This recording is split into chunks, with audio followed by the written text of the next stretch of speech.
For those of you that are not already aware, this is my tutorial series for people that are trying to get into the game of Bleach Brave Souls or just starting off in the game. So if that's you, then you're definitely in the right place. However, if you've already been playing the game for about a couple hundred days or so, stick around. I'm sure you'll be able to find some information that'll be useful to you. Now with that out of the way, let's get into it. So as soon as you complete the tutorial, Rukia will give you a free single that will result in one of the following 5-star characters: Mind Aizen, Technique Retsu, Heart Byakuya, Power Kenpachi, Power Bankai Ichigo, Power Sajin, Speed Soifone, Power Genryusai, Speed Yoruichi, Speed Captain Kaname, Technique Mayuri, and Heart Base Form Ulquiorra. Hey nerd, is this character good? No. These characters are all 2-year-old units. The only tool you'll find any use in are the Technique Retsu and the Power Kenpachi. Retsu has the ability to heal, and Kenpachi's normal attacks hit twice when he's upgraded to 6-star. The next thing you're going to be shown are the beginner's orders. They're set up into different tiers. After completion of the first and second tiers, you'll be given the option to choose a 4-star character for each. For at least one of these two, make sure to pick Purple Shunsui. He's a very difficult character to obtain, so this is the best chance to get him. Throughout the way, you're going to be given orders to summon for characters and accessories. Do not spend your orbs. Character and accessory summon tickets are also sufficient for these orders. These are easily obtained through events. Now once you've completed all the tiers for the beginner's orders, you're given an option to choose a 5-star character. Once again, same dance, none of them are good. But if I had to tell you which one to pick, I'd say pick Chad.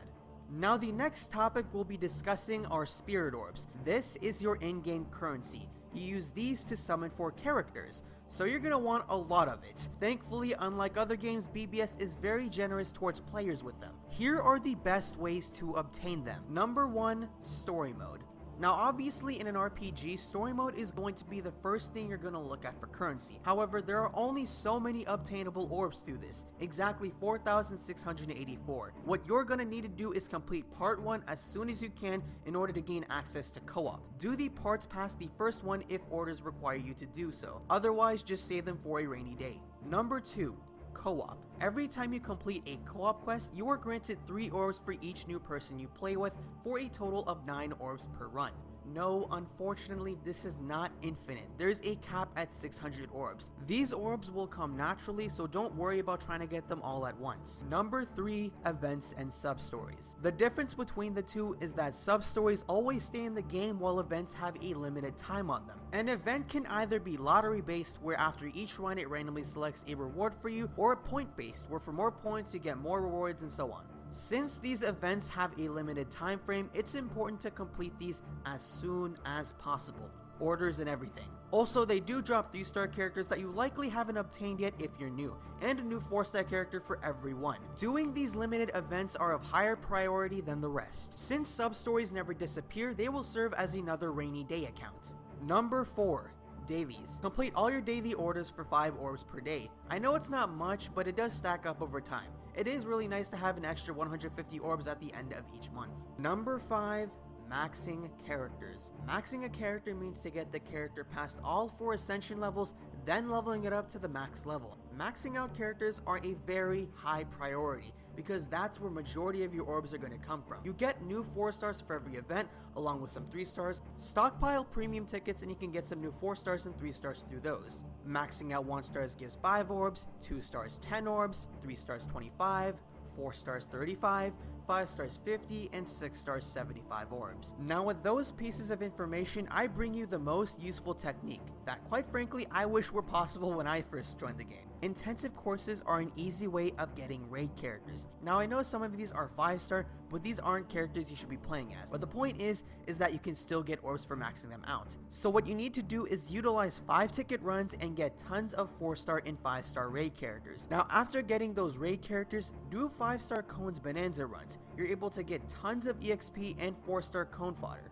In a nutshell, what I'm telling you to do is play the events, get new 3-stars, get new 4-stars, use premium tickets, get new 3-stars, get new 4-stars through that, use intensive courses, get new 4-stars and 5-star raid characters through that, and just spam cones bonanza, rinse and repeat, and you can get a ton of orbs from that. Now that you have orbs, you're probably gonna want to spend them. Remember, this is a gambling game, so you do need self-control. You control the spending does not control you. Here are some tips on how to save orbs. Number 1. no accessory summons. Do not spend a single orb on accessory summons. These rates are absolutely pathetic. Stockpile tickets and cash out on those. Number 2, no YOLO summons. If you ever think it's just 25 orbs or I can easily just grind it back, just don't. You'll regret it later. Don't be subject to your own greed. Those random YOLO summons pile up and bite you in the ass later on.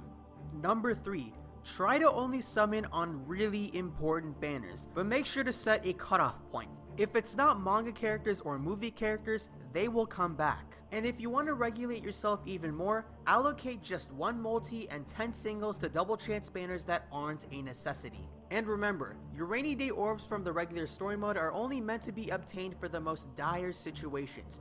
Don't get them unless if you absolutely need to. And that's it for this episode of So You Wanna Brave Souls. If you guys haven't seen it already, here's my new upload schedule. You'll be seeing this series twice a month. Thanks for watching, subscribe if you're new, and I'll see you guys next time.